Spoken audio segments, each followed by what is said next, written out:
Hey guys, welcome back to my channel. మనం ఇవాళ అల్లం పచ్చడి చేసేసుకుందామా.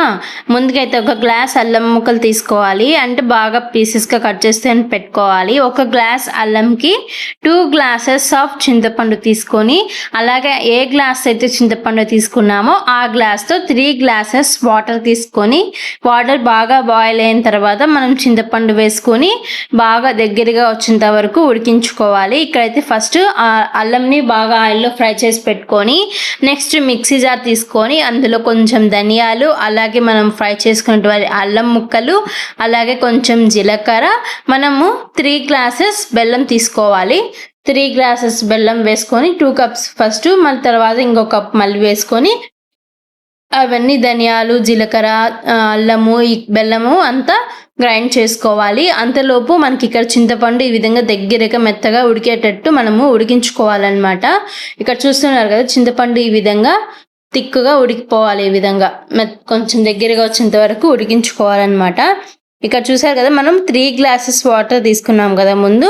ఈ విధంగా ఇట్లా 3 గ్లాసెస్ వాటర్ బౌల్లోకి తీసుకొని మనం చింతపండుని వేసుకొని బాగా మరిగించుకోవాలి. దగ్గరికి వచ్చేంత వరకు బాగా పేస్ట్ లాగా మనము ఇలా బాయిల్ చేసుకోవాలన్నమాట. చాలా టేస్టీ ఎమ్మీగా ఉంటుందన్నమాట మనకి అల్లం పచ్చడి అనేది. మనం అలా అంతా మొత్తం మిక్సీకి గ్రైండ్ చేసుకున్న తర్వాత ఆ ప్యాన్లోనే కొద్దిగా ఆయిల్ వేసుకొని కొంచెం ఆవాలు, కరివేపాకు అవన్నీ వేసుకోవాలి. ఎండుమిరపకాయలు, కొంచెం లాస్ట్లో ఇంగు యాడ్ చేసుకోవాలన్నమాట. ఈ విధంగా మొత్తం అవి వేసేసుకొని బాగా ఫ్రై చేసేసుకొని కొంచెం చిటపట అన్నాక మనకి ఆవాలు, కరివేపాకు కొంచెం సౌండ్ వస్తుంది కదా, అలా సౌండ్ వచ్చిన తర్వాత మనం ముందుగా గ్రైండ్ చేసి పెట్టుకున్న ఈ అల్లం పచ్చడి ఉంది కదా, ఈ అల్లం పచ్చడిని కూడా అందులో వేసేసి కాసేపు అలా ఉడికించుకున్నారు అంటే కొంచెం ఎక్కువ రోజు నిలువ ఉంటుంది. మనకి ఎంత కావాలో అంత బయట పెట్టుకొని మిగతా అంతా ఫ్రిడ్జ్లో పెట్టుకొని స్టోర్ చేసుకోవచ్చు ఈజీగా. మనం పర్ఫెక్ట్ కొలతలతో పర్ఫెక్ట్గా వాటరే తడి లేకుండా చేసుకుంటే మనకి ఎన్ని రోజులైనా మనకి పచ్చడి అనేది ఫ్రిడ్జ్లో ఉంటుంది. మనకి ఎంత కావాలో అంత బయట వాడుకోవచ్చు. టిఫిన్లోకి కానీ, దోశల్లోకి, ఇడ్లీ, చపాతీ, వేడి అన్నంలో నెయ్యి వేసుకొని తిన్నా సూపర్ టేస్ట్ వస్తుంది ఈ అల్లం పచ్చడి అనేది. సో మీకు చూస్తుంటేనే తెలిసిపోతూ ఉంటుంది. మేము చేసేటప్పటికే మాకు వాటర్ వచ్చేసాయి. అంత టేస్టీగా ఉంది, అంత స్మెల్గా ఉంది, చాలా బాగుంది, కలర్ఫుల్గా ఉందన్నమాట. ఈ విధంగా అయితే పోపు అయితే పెట్టేసుకున్నాము. మనం ఈ విధంగా పోపు పెట్టేసుకున్న తర్వాత ఇప్పుడు మనం ముందుగా రెడీ చేసుకున్న అల్లం పచ్చడిని కూడా ఇందులో వేసేసి కాసేపు అలా ఉడికించుకోవాలి. ఇందులో మనము స్పైసెస్ అన్నీ వేయాలి కదా, ఉప్పు, కారం, పసుపు, 2 గ్లాసెస్ కారము, అలాగే 1 గ్లాసు సాల్ట్, కొద్దిగా 1 స్పూన్ పసుపు, ఇవన్నీ వేసేసుకొని బాగా మిక్స్ చేసేసుకొని కాస్త ఉడికొచ్చిన తర్వాత ఆఫ్ చేసుకుంటే మనకు పచ్చడి రెడీ అయిపోతుంది. ఇక్కడ చూస్తున్నారు కదా, ఉడుకుతూ ఉంది. మనం ఆయిల్లో వేసేసాము.